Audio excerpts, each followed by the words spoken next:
अस्सलाम वालेकुम। मैं हूँ Ismail Shaikh, news editor Smart Digital. June 21 को सेनेट ने एक बिल पास किया है, domestic violence prevention and protection act 2021।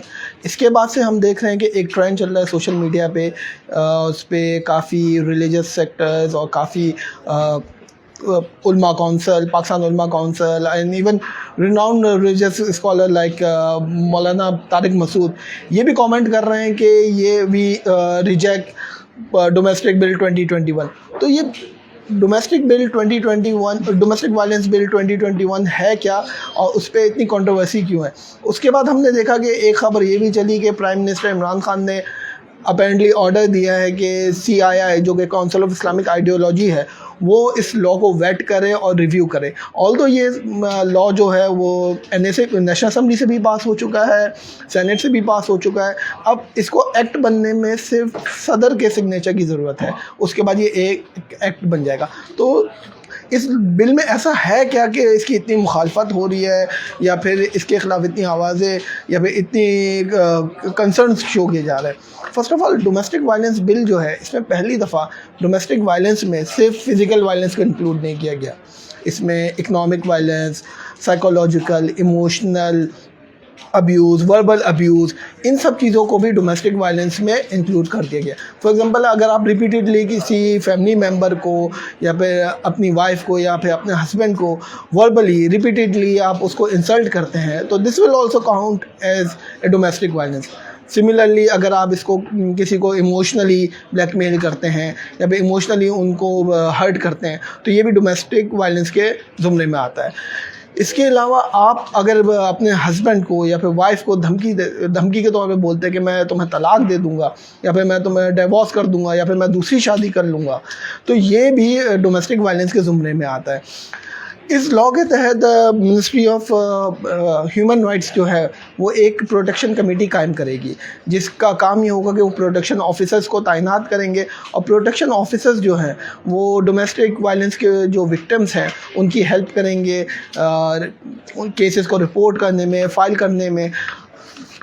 इस लॉ के तहत जो इमोशनल एंड साइकोलॉजिकल अब्यूज़ है जिसकी सज़ाएँ PPC के अंदर नहीं है, पाकिस्तान पीनल कोड के अंदर उनकी सज़ाएँ तजवीज़ नहीं की गई हैं, उनके लिए भी सज़ाएँ होंगी।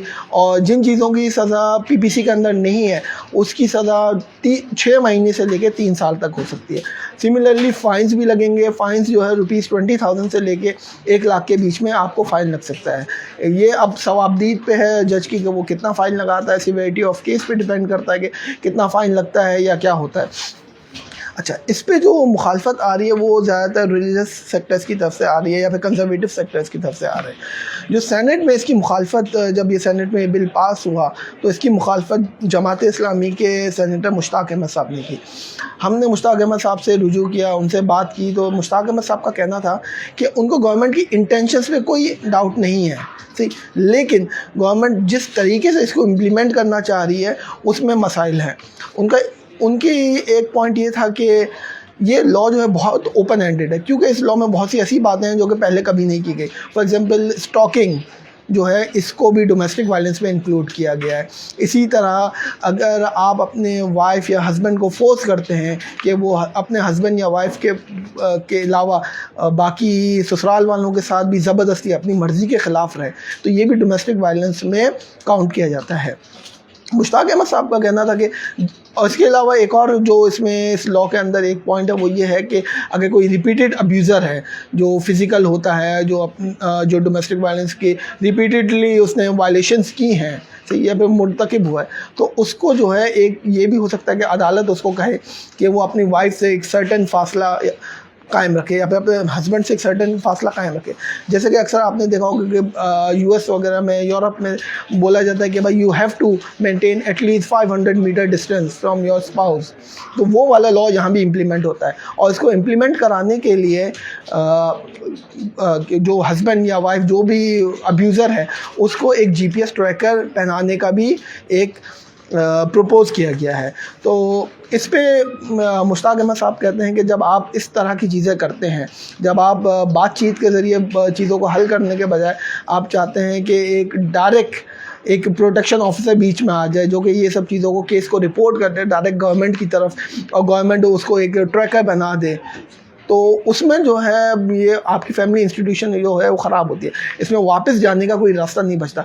फिर इसका मतलब ये है कि आपकी जो मैरिज है वो डिज़ोल्व होके रहेगी। उनका ये कहना था कि हम ये पाकिस्तानी माशरा जो है वो यूरोपियन माशरा या बाहर के माशरे से डिफरेंट है, और वो कह रहे थे कि एक पाकिस्तानी प्रॉब्लम के लिए एक अमेरिकन सलूशन लेके ना आया जाए, बल्कि ऐसा कोई रास्ता अख्तियार किया जाए जिसमें कि हमारे जो सोशल नॉर्म्स हो गए हैं उसको एड्रेस किया जाए। यहाँ पे एक चीज़ जो उन्होंने एक्सेप्ट की कि पाकिस्तान में सोशल वायलेंस है, डोमेस्टिक वायलेंस मौजूद है, और ये करीबी लोग ही होते हैं, घर वाले ही होते हैं, यानी कि माँ बाप, मियाँ बीवी या फिर सास ससुर, जो कि डोमेस्टिक वायलेंस करते हैं। वो इस बात को एक्सेप्ट करते हैं, लेकिन उसके बावजूद उनका ये कहना था कि इसमें बातचीत के ज़रिए इसको हल करना चाहिए। कि प्रोटेक्शन ऑफिसर्स को, फॉर एग्जांपल, उनकी एक सजेशन ये थी कि प्रोटेक्शन ऑफिसर्स को चाहिए कि वो डायरेक्टली इस केस को रिपोर्ट करने के बजाय वो फैमिली एल्डर्स वगैरह को बीच में इन्वॉल्व करें और उस तरीके से सॉल्व करने की कोशिश करें, या फिर इस तरह का कोई दरमियानी रास्ता निकालें rather than taking matters to the court. अब रिपोर्ट ये आई है कि इमरान खान साहब ने, प्राइम मिनिस्टर इमरान खान साहब ने स्पीकर नेशनल असम्बली को वर्बली इंस्ट्रक्शंस इशू की हैं कि इस लॉ के ड्राफ्ट को जो है CII को भिजवाया जाए, काउंसिल ऑफ इस्लामिक आइडियोलॉजी को, जहाँ के इसको वेट किया जाए और उसके बाद ये दोबारा प्रॉब्ली असम्बली में पेश हो। लेकिन इस पर कोई हतमी राय नहीं है, क्योंकि अभी तक इसका कोई नोटिफिकेशन नहीं आया, और ये क्योंकि सेनेट और NA से पास हो चुका है, तो इसका क्या लीगल फ्रेमवर्क होगा वो भी अभी तय नहीं है कि इसको किस तरीके से एड्रेस किया जाएगा।